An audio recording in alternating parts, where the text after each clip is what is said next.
नमः संस्कृताय नमस्कार प्रिय विद्यार्थियों, स्वागत है आपका अपने YouTube चैनल समर्पण संस्कृत क्लासेस पर। आई होप आप सभी स्वस्थ होंगे और अपना अच्छे से अध्ययन कर रहे होंगे। तो सबसे पहले तो आप सभी यही सोच रहे होंगे कि मैम आज आपने बोर्ड पर क्लास क्यों नहीं ली है। तो इसका रीज़न ये है कि जो हमारा मार्कर है वो चलना बंद हो गया है।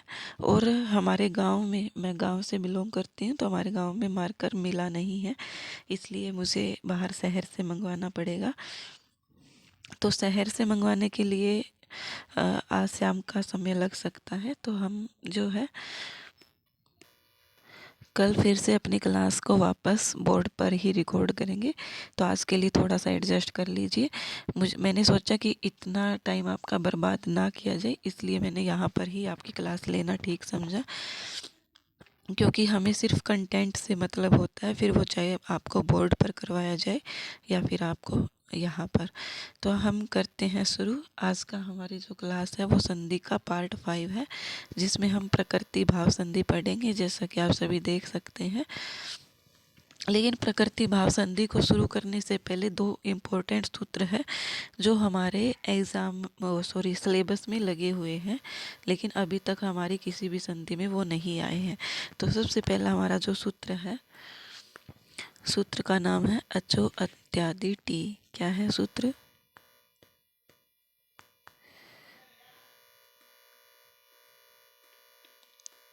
अचो अंत्यादि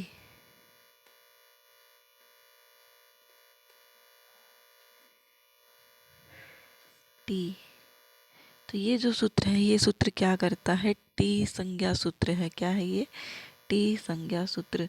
अगर हमसे एग्जामिनर ये पूछ ले कि टी संज्ञा सूत्र कौन सा है, तो ये हमें पता होना चाहिए। अचो अंत्यादि टी, ये हमारा क्या है? टी संज्ञा करने वाला सूत्र है। तो ये सूत्र करता क्या है? ये सूत्र करता है, पहले हम इसकी वृत्ति देख लेते हैं। वृत्ति से आपको अच्छे से समझ में आ जाएगा।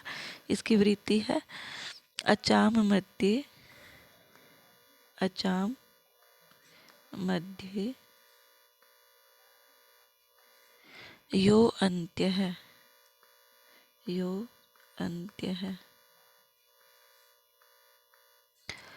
सह आदिर्यस्य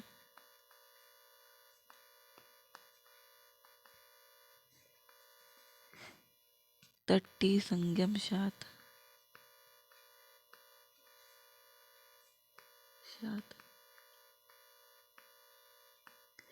तो यहाँ पर ये हमारी वृत्ति है। ये वृत्ति क्या कहती है कि अचाम मध्य। अचाम क्या होता है? हमने पढ़ा। अच क्या होता है? अच जो सभी क्या होते हैं? हमारे स्वर। तो क्या कहा गया है? अचाम मध्य। मध्य मतलब बीच में। यो अर्थात जो, अंत्य अंतिम, जो अंतिम होता है ना, अर्थात क्या बोला गया है कि जो स्वर होते हैं हमारे, स्वर में से कोई भी स्वर किसी शब्द के अगर अंतिम में है, क्या है? किसी शब्द के अगर अंत में कोई स्वर है, तो वो क्या हो जाता है? अपनी और अपने साथ व्यंजन समुदाय की क्या कर देता है? टी संज्ञा कर देता है। वेरी वेरी इम्पोर्टेंट है ये, क्योंकि ये प्रश्न में पूछा जाता है ये जो सूत्र हमसे, कि जो टी संज्ञा होती है वो किसकी होती है। तो ये आप ध्यान रखिएगा, टी संज्ञा जो होती है वो अपने साथ साथ, मतलब कि स्वर से लेकर के, अंतिम स्वर से लेकर के जहाँ पर भी व्यंजन आता है उस व्यंजन की भी साथ में क्या हो जाती है? टी संज्ञा हो जाती है। जैसे मैं आपको एक शब्द समझाती हूँ। जैसे मेरे पास एक शब्द है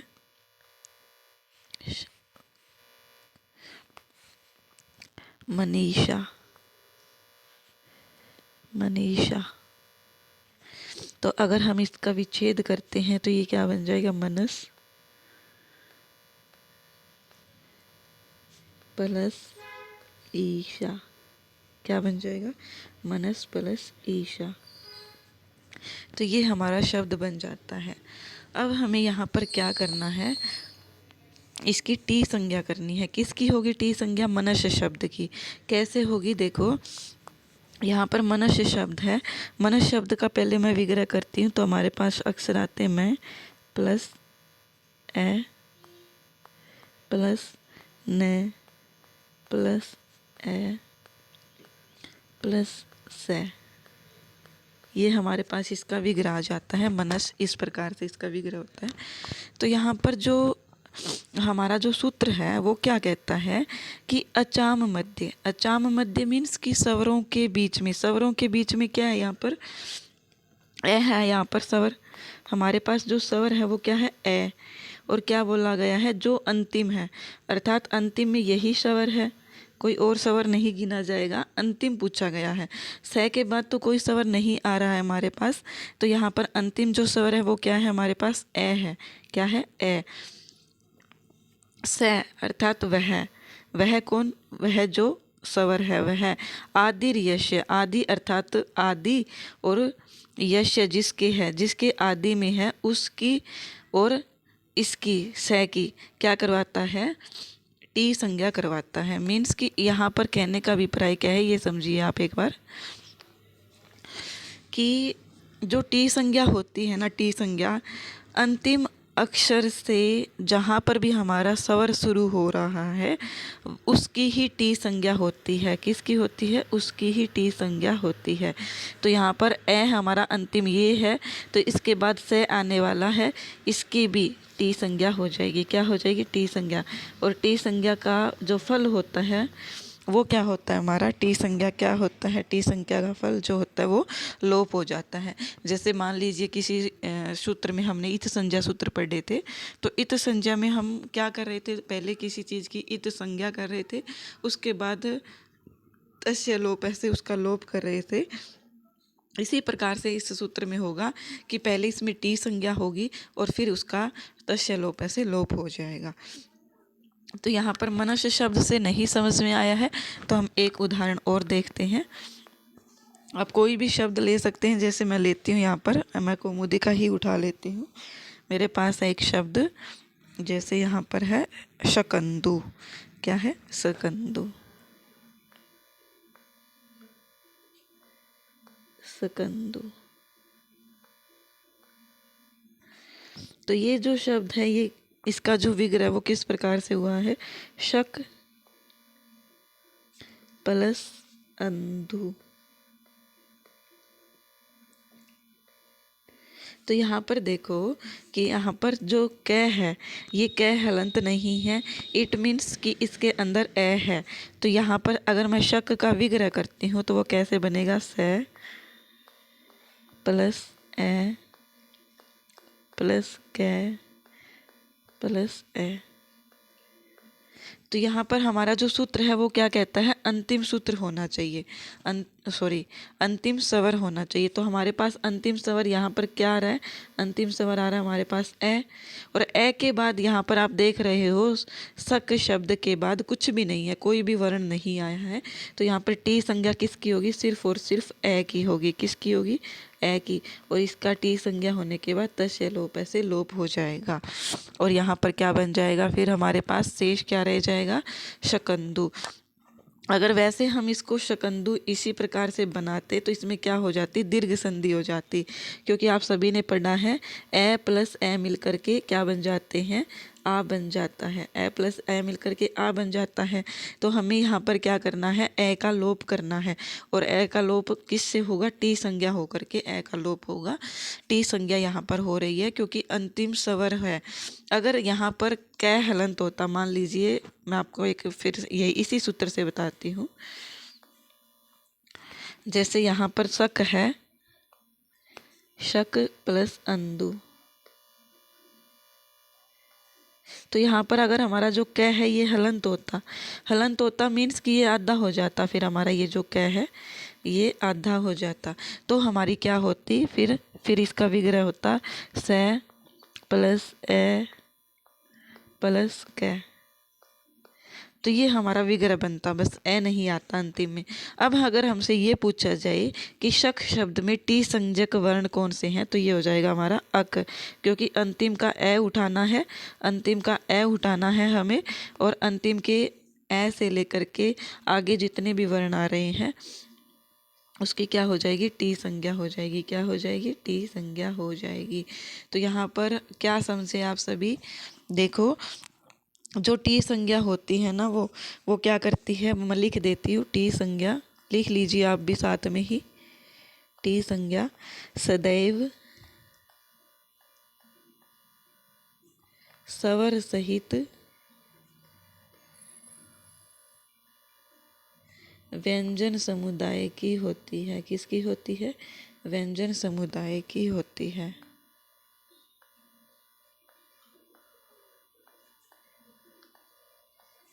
आई होप आप ये टी संज्ञा समझ गए होंगे। एक सूत्र के ऊपर मैंने कम से कम भी 7 से 8 मिनट लगा दिए, फिर भी अगर आपको नहीं समझ में आया है तो कुछ भी नहीं किया जा सकता। चलिए फिर हम अगला सूत्र पर आते हैं अपने। अगला जो हमारा सूत्र है वो है ओ मांगोश्च। क्या है, ओ मांगोश्च।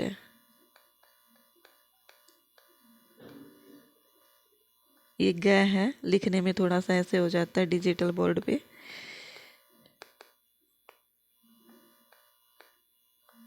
ओ मांगोश्च, ये हमारा क्या है, सूत्र है। अब हम इसकी वृत्ति देखते हैं। क्या है वृत्ति, देखो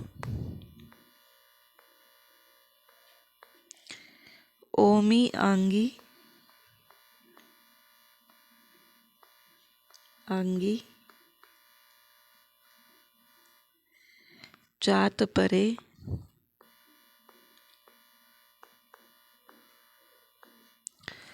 पर रूपम एकादेश है शात। पर रूपम एकादेश है शात।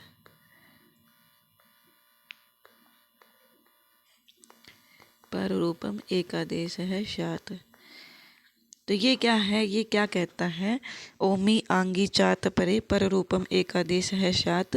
यहाँ पर क्या कहा गया है कि ए वर्ण से ओम और आंग परे हो। क्या हो, यहाँ पर क्या है, ए वर्ण हो पहले, उसके बाद हमारे पास क्या हो, ओम, या फिर क्या हो, आंग। तो उसको क्या हो जाता है, इन दोनों को क्या हो जाता है, पर रूप एकादेश। क्या हो जाता है, पर रूप एकादेश। पर रूप एकादेश क्या होता है, मतलब कि पूरे ये जो है ए जो है ये इसी के अंदर बदल जाता है, ओम के अंदर। जैसे मैं लिखती हूँ, उदाहरण लिखते हैं हम, जैसे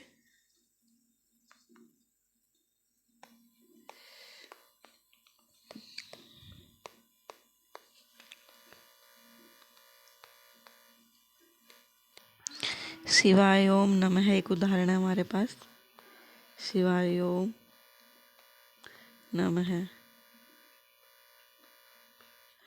तो यहाँ पर इसका अगर हम विच्छेद करें तो क्या बन जाएगा, शिवाय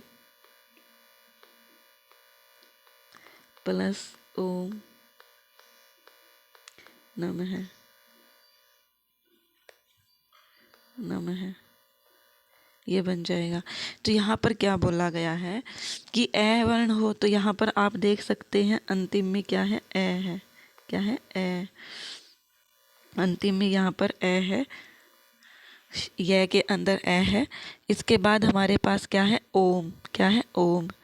तो यहाँ पर रूप एकादेश हो रहा है, तो यहाँ पर जो ए है वो किस में बदल जाएगा, ओम में बदल जाएगा, और ए क्या हो जाएगा, समाप्त हो जाएगा। तो ये क्या बन जाएगा हमारे पास, शिवाय ओम। ये रूप बन जाएगा हमारे पास शिवाय प्लस ओम नमः। और हम इसको जब जोड़ेंगे तो ये क्या बन जाएगा हमारे पास, शिवाय ओम नमः। क्या बन जाएगा, शिवाय ओम नमः। आई होप आप समझ गए होंगे कि ये सूत्र सिर्फ और सिर्फ यही कहता है कि ओम हो और आंग परे हो तो ए जो है वो पर रूप एकादेश हो जाता है, अर्थात ए समाप्त हो जाता है और वही शेष बच जाता है। आई होप आपको ये समझ में आ गया होगा सूत्र। अब हम अपनी प्रकृति भाव संधि पर आते हैं। क्या है हमारी संधि, प्रकृति भाव संधि है। प्रकृति भाव संधि का सबसे पहला सूत्र आता है। सबसे पहले हम प्रकृति भाव होता क्या है वो समझ लेते हैं। प्रकृति भाव संधि प्रकृति भाव मीन्स कि जैसे का जैसा ही रह जाना, जैसे का जैसा ही, जैसे क्या है, जैसे का तैसा, मतलब जैसा था वर्ण वैसा का वैसा ही शब्द जो है वो रह जाता है। जैसे मान लीजिए मैंने लिखा जोनी प्लस जोनी प्लस वर्मा, ऐसे लिख देती हूँ मैं। चलो, तो यहाँ पर ये क्या बन जाता है, इसका कोई कुछ भी वो नहीं होता, चेंज नहीं होता, और ये क्या बन जाता है, जोनी वर्मा बन जाता है। ऐसा एग्जाम्पल पूछा नहीं जाएगा, बस उदाहरण के लिए बता रही हूँ। चलिए हम उदाहरण जैसे आ रहे हैं वैसे ही देख लेते हैं। तो यहाँ पर जैसे मैंने लिखा विष्णु, विष्णु प्लस एमऊ, तो प्रकृति भाव संधि क्या होती है, ये कहती है कि जैसा है वैसा का वैसा ही लिख दो, अर्थात बस प्लस का निशान हटा दो और विष्णु एमऊ बना दो। ये प्रकृति भाव सबसे इजी संधि यही है। पहले मैंने दीर्घ संधि के बारे में बोला था, लेकिन दीर्घ संधि के बाद जो सबसे आसान संधि आती है वो प्रकृति भाव ही संधि है। वैसे ये दीर्घ से भी आसान है, लेकिन दीर्घ में ये होता है कि दीर्घ संधि में सूत्र एक ही है, लेकिन यहाँ पर हमें प्रकृति भाव में सूत्र जो है 5 से 6 सूत्र कम से कम हमें पढ़ने पड़ेंगे, तभी हमें जा कर के इस प्रकृति भाव का कौन कौन सी प्रकृति भाव संधि होती है उसका पता लगता है। तो अब हम करते हैं प्रकृति भाव संधि का सबसे पहला सूत्र, जिसका नाम है ईदु ईदु दे द्विवचनम द्विवचनम प्रगृह्यम। वेरी वेरी वेरी इम्पोर्टेंट है ये प्रकृति भाव, पिछले एग्ज़ाम में पूछा गया है, फिर मत बोलिएगा कि मैम आपने बताया नहीं था। और ये सेम एग्ज़ाम, ये सूत्र नहीं, प्रकृति भाव संधि की बात कर रही हूँ मैं। प्रकृति भाव संधि जो है यूजीसी नेट के एग्ज़ाम में भी पूछी गई थी, पिछली बार का जो हमारा एग्ज़ाम हुआ था। तो ये सूत्र क्या कहता है कि ई ऊ और ए, जब ये तीनों क्या है, ये तीनों जब द्विवचन में होते हैं, द्विवचन में, तो क्या हो जाती है, प्रकृति भाव संधि हो जाती है। क्या हो जाती है, प्रकृति भाव संधि हो जाती है इस सूत्र के अनुसार। मीन्स कि हमारे पास द्विवचन होना चाहिए और ये होने चाहिए तीनों, ई ऊ और ए, ये तीनों द्विवचन में होंगे तो क्या हो जाएगी, हमारी प्रकृति भाव संधि हो जाएगी। इसका उदाहरण देखते हैं, आपको अच्छे से क्लियर हो जाएगा। जैसे मैंने अभी आपको विष्णु प्लस एमऊ बताया, तो यहाँ पर विष्णु जो बनता है हमारा, वो क्या करता है, एक वचन में जो विष्णु बनता है, जैसे एक वचन में अगर मैं बांध के चलूँ तो एक वचन में हमारा जो विष्णु शब्द है वो इस प्रकार से बनता है, विष्णु, इस प्रकार से। और द्विवचन में जब बनता है तो द्विवचन में बनता है हमारा ऊ बड़ा हो जाता है और विसर्ग हट जाती है, तो ये क्या बन जाता है, विष्णु। क्या बन जाता है, विष्णु। तो इसी प्रकार से जैसे ई का एग्जाम्पल मैं उठाऊं तो ई का एग्जाम्पल द्विवचन में बन जाएगा मुनि। क्या बन जाएगा, मुनि, मुनि। वैसे मुनि शब्द को हम इस प्रकार से लिखते हैं, मुनि मुनि मुन, यह है, तो ये एक वचन में बनता है हमारा और ये बन जाता है हमारा द्विवचन में। तो जो द्विवचन में होते हैं ना, उसी की क्या होती है, प्रकृति भाव संधि होती है। जैसे मैं उसका उदाहरण लिख देती हूँ, आपको अच्छे से क्लियरिटी हो जाएगी। उदाहरण लिख रही हूँ मैं, विष्णु प्लस एमऊ, तो यहाँ पर हमारी जो प्रकृति भाव संधि है ये क्या कहती है, एज इट इज लिख दो, विष्णु एमऊ। और अगर हमें ये दिया गया होता, अगर हमें ये दिया गया होता विष्णु प्लस ईमु, तो हमारी प्रकृति भाव संधि नहीं होती। क्या नहीं होती? प्रकृति भाव संधि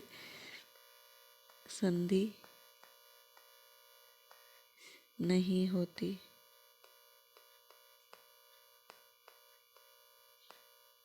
क्या नहीं होती?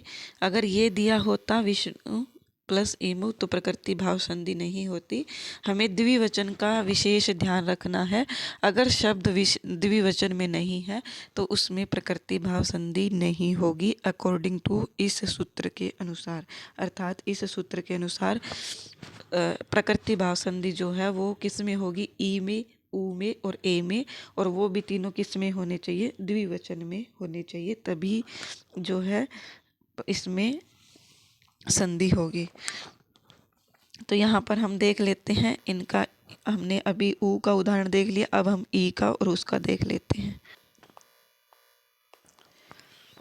एक ऊ का उदाहरण हमने कर लिया, अब हमारा ई का उदाहरण जो द्विवचन में होना चाहिए। तो ई का उदाहरण क्या है हमारे पास? हरि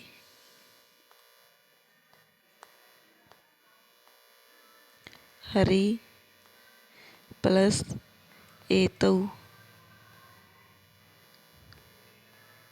तो ये जो आप सभी को पता है, आप जब शब्द रूप पढ़ते हैं तो हमारा हरि शब्द जो है वो इस प्रकार से चलता है, हरि ही, हरि, हर, यह इस प्रकार से चलता है।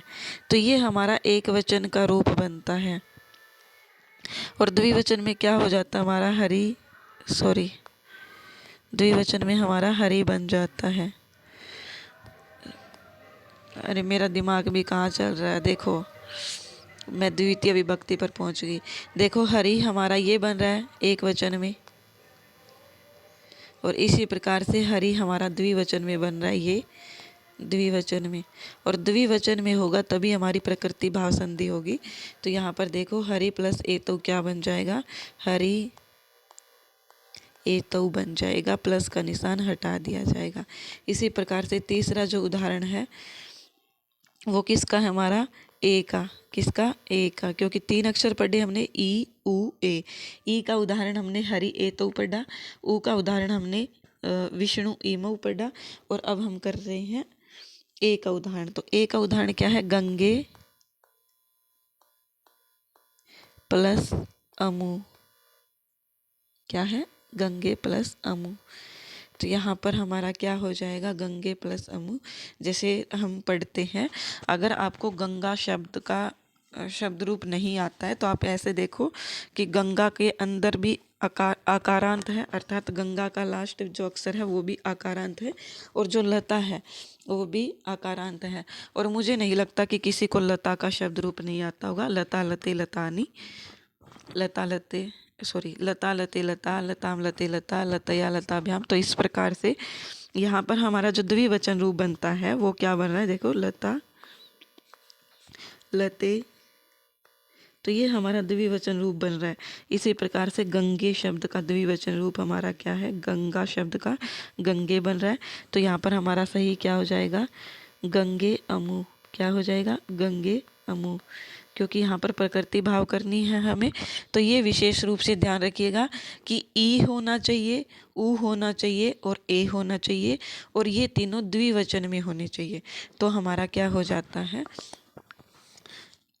ईदु दे द्विवचनम के अनुसार प्रगृह संज्ञा होकर के इनमें प्रकृति भाव संधि हो जाती है। आई होप आप सभी समझ गए होंगे। अब हमारा अगला सूत्र आता है अदसो मात। क्या है? अदसो मात। दूसरा सूत्र है प्रकृति भाव संधि का, अदसो मात। अदसो मात। तो ये क्या करता है? अदश शब्द रूप होना चाहिए। अदश शब्द रूप आपने पढ़ा होगा। अदश शब्द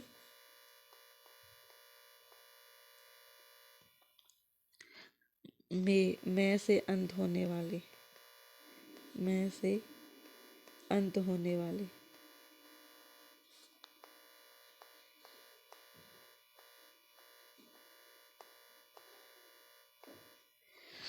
मैं से अंत होने वाले।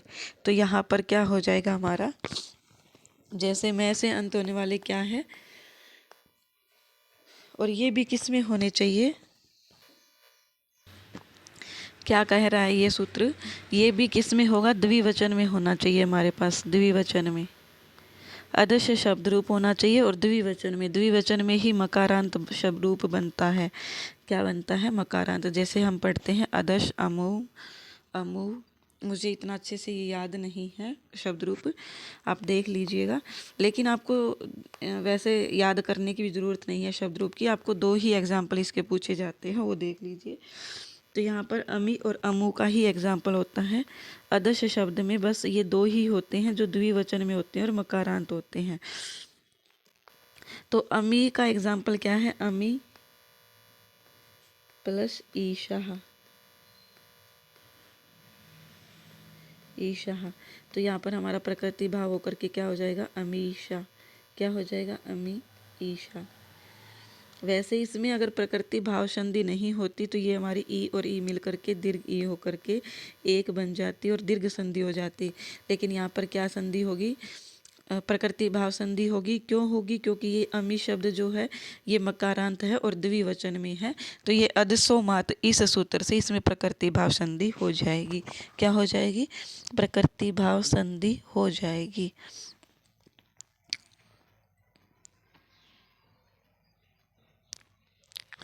आई होप आप समझ गए होंगे। तो इसके बाद हमारा जो अगला सूत्र आता है, ये सूत्र बस इतना ही है। सूत्र आता है हमारा तीसरा सूत्र किसका है, ये भी प्रकृति भाव का ही है। क्या कहता है, निपात एकांजनांग, निपात एका जनांग, निपात एका जनांग। ये सूत्र क्या करता है, ये सूत्र भी हमारा क्या करता है, प्रकृति भाव संधि करता है। क्या करता है, प्रकृति भाव संधि।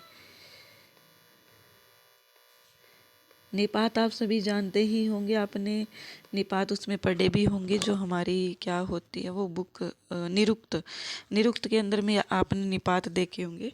और निपात आप जैसे वैदिक साहित्य पढ़ते हो तो उसमें जो सूक्त वगैरह होते हैं उसमें भी हमें निपात देखने को मिलते हैं।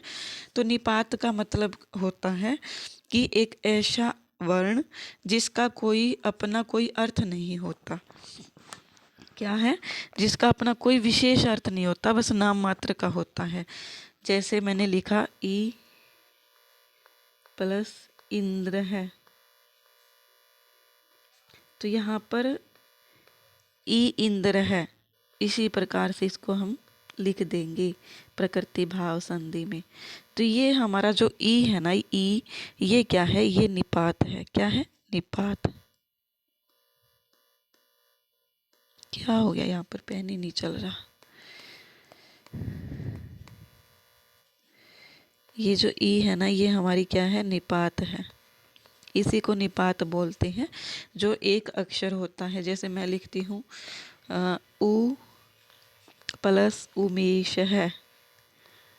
क्या है, उ प्लस उमेश है। तो यहाँ पर प्रकृति भाव होकर के आप बन जाएगा, सॉरी प्लस नहीं आएगा क्योंकि हम समस्त पद बना रहे, तो उ उमेश है, ये बन जाएगा। तो यहाँ पर हमारा निपात ऊ है। तो इस प्रकार से जिसका कोई मतलब, निपात वो होता है जिसका कोई विशेष अर्थ नहीं होता, लेकिन ये जो है शब्द के साथ प्रयोग कर दिए जाते हैं। तो यहाँ पर सिर्फ और सिर्फ आपको यही याद रखना है कि ई, ऊ और एक नू निपात है, इन तीनों को ही आपको याद रखना है। तो यहाँ पर मैं लिखती हूँ एक, ये भी जैसे निपात होते हैं हमारे आ, एवं, किल, तत्, तो इस प्रकार से ये सभी हमारे क्या है, निपात है। लेकिन हमें क्या करना है, सिर्फ और सिर्फ ई, उ, इनको ही अच्छे से ध्यान रखना है। कोई भी एक अक्षर, जैसे ये भी हो सकता है हमारा निपात, किल भी हो सकता है हमारा निपात, आ भी हो सकता है, नू भी हो सकता है, ई भी हो सकता है। तो इनकी जो गणना है वो निपात में ही की जाती है, इनका कोई विशेष अर्थ नहीं होता है। तो यहाँ पर इनका जब प्रयोग हो तो इसको हम प्रकृति भाव में ही लिख देते हैं। आई होप आप सभी समझ गए होंगे। अब हमारा अगला सूत्र जो है वो सूत्र आता है हमारा, क्या है सूत्र हमारा? ओत। बिल्कुल छोटा सा सूत्र है, ओत। ओत जो सूत्र है वो क्या कहता है कि ओ से अंत होने वाले, ओ से अंत होने वाले जो शब्द हैं, ओ से अंत होने वाली शब्द,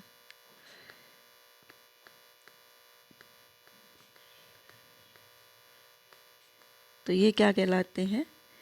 ओ से अंत होने वाले शब्द। ये भी क्या हो जाते हैं? निपात। जैसे मैं लिखती हूँ यहाँ पर अहो प्लस ईशाह। तो यहाँ पर आप देख सकते हैं, यहाँ पर क्या है? ओ की मात्रा है। क्या है? यहाँ पर ओ की मात्रा है और ओ से ही अंत हो रहा है क्योंकि अंतिम ओ ही है। तो यहाँ पर यही बोला गया ओ से अंत होने वाले शब्द, तो उनकी भी क्या हो जाती है? प्रकृति भाव संधि हो जाती है। तो ये क्या बन जाएगा? अहो ईशाह। कोई चेंज इसमें नहीं होगा। तो ये ओत सूत्र से होता है। जहाँ पर भी अंतिम किसी शब्द के अंतिम में आपको ओ दिखाई दे, ओ, तो वो क्या हो जाता है हमारा? ओत सूत्र से उसमें प्रकृति भाव संधि हो जाती है। क्या हो जाती है? प्रकृति भाव संधि हो जाती है। इसके बाद है हमारा अगला सूत्र जिसका नाम है समुद्दो साकल्यस्य एतावानर से। क्या है सूत्र? समुद्दो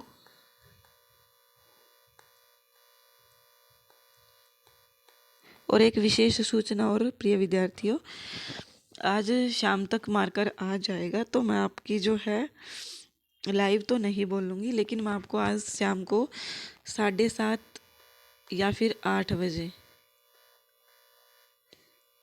8 बजे क्लास अपलोड करूँगी। और वो क्लास क्या होगी? क्लास मीन्स की वीडियो अपलोड करूँगी जिसमें आपको स्ट्रेटजी दी जाएगी कि आप संस्कृत की, मैंने जनरल पेपर की ऑलरेडी डाल दी है, अगर आपने वो नहीं देखी है तो देख लीजिएगा। लेकिन लास्ट 1 मंथ में संस्कृत के लिए इम्पोर्टेंट टॉपिक कौन कौन से आपको कवर करने हैं, कौन कौन से इम्पोर्टेंट टॉपिक है जिससे आपका स्टेट क्वालिफाई हो जाएगा, तो इन सब के बारे में आपको अच्छे से जानकारी दी जाएगी कि आप किस प्रकार से तैयारी करें कि आप 1 महीने के अंदर अंदर अपनी तैयारी को अच्छे से कर सके। तो ये गाइडलाइन आपको उस क्लास में दी जाएगी। तो आज 7:30 या फिर 8 बजे मैं वो अपलोड कर दूँगी। तो वो क्लास आप ज़रूर देखिएगा और क्लास को शेयर भी अवश्य कीजिएगा। ये ही आपके लिए इम्पोर्टेंट सूचना है। तो अब हम करते हैं संबुद्धो साकल्यस्य, साकल्यस्य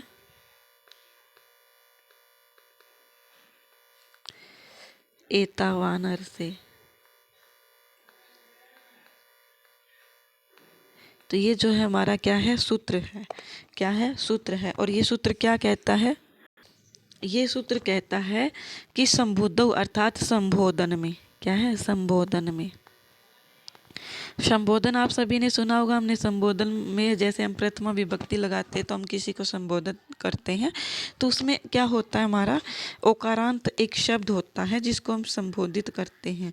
जैसे हम बोलते हैं जैसे हम बोलते हैं गुरु शब्द है, जैसे गुरु शब्द रूप हमारे पास, तो गुरु का अगर हम संबोधन बनाते हैं तो वो बनता है गुरोहो। क्या बनता है? गुरोहो। तो इसी प्रकार से विष्णु जो शब्द है उसका अगर हम संबोधन में लिखे तो वो बन जाता है हमारा विष्णोहो। क्या बन जाता है? विष्णोहो। तो यहाँ पर क्या बोला गया है कि इति शब्द होना चाहिए। क्या होना चाहिए? संबोधन में होना चाहिए, प्लस में क्या होना चाहिए? इति शब्द बाद में होना चाहिए। तो उसको क्या हो जाता है? प्रकृति भाव। क्या हो जाता है? प्रकृति भाव। प्रकृति भाव संधि हो जाती है। उदाहरण देखते हैं। यहाँ पर नहीं आएगा, यहाँ इरेज कर लेती हूँ मैं ये।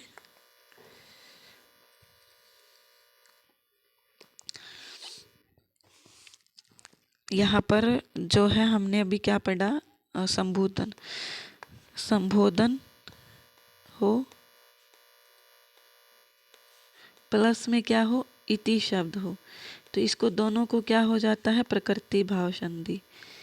संबोधन शब्द ही नहीं होगा, संबोधन मीन्स कि जिस जैसे हम संबोधित करते हैं, जैसे हम गुरु हूँ मैं गुरु हो बनाते हैं, कहीं आप सोचो कि संबोधन शब्द के बाद ही इति होना चाहिए। अब हम इसका उदाहरण देखते हैं, तो उदाहरण क्या हो जाएगा, विष्णु प्लस इति, तो यहाँ पर क्या बन जाएगा हमारा, विष्णु इति, प्रकृति भाव हो रही है तो एज इट इज हमारा रह जाएगा। लेकिन ये जो है ये विकल्प से होता है, कभी कभी ये विष्णु इति प्रकृति भाव संधि होती है और कभी कभी इसमें क्या संधि हो जाती है, विष्णु इति शब्द भी बन जाता है। ये क्या बन जाता है, विष्णु इति शब्द भी बन जाता है। तो ये आप ध्यान रखिएगा, विष्णु इति भी बन जाता है ये, और विष्णु इति भी बन जाता है, क्योंकि ये विकल्प से है, जरूरी नहीं है कि संबोधन ही हो, तो ये आप ध्यान रखिएगा। फिर आता है हमारा एक और, जो हमारा प्रकृति भाव संधि है उसका अंतिम सूत्र आता है हमारे पास। सूत्र का नाम क्या है, सूत्र का नाम है प्लुत प्रगृह्या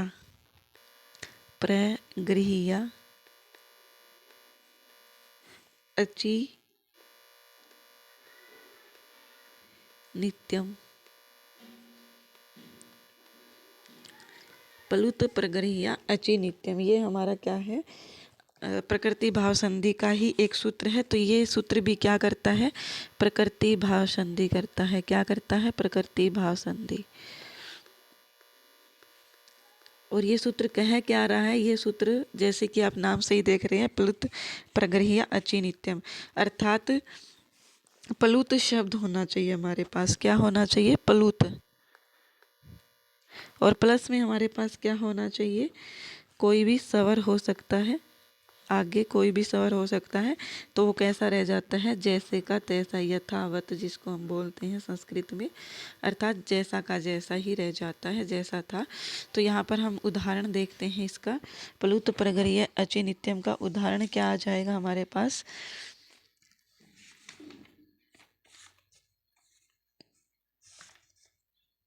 इसका उदाहरण हो जाएगा हमारे पास जैसे हरे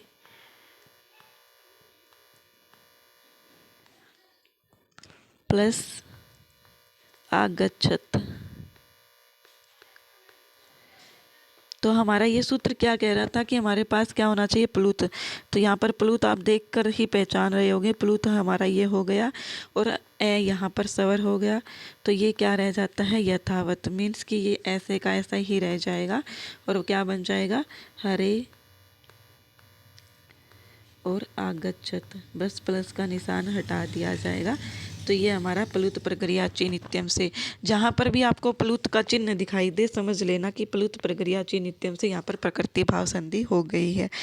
आई होप आपको ये समझ में आ गया होगा। ये सूत्र पूछे जाते हैं कि प्रकृति भाव संधि के सूत्र कौन से नहीं हैं, कौन कौन से हैं, तो इनको आप नोट्स बनाते चलिएगा तो आपको पता लग जाएगा। मैंने टोटल लगभग 6 सूत्र आपको प्रकृति भाव संधि के करवा दिए हैं, वेरी वेरी इंपॉर्टेंट है।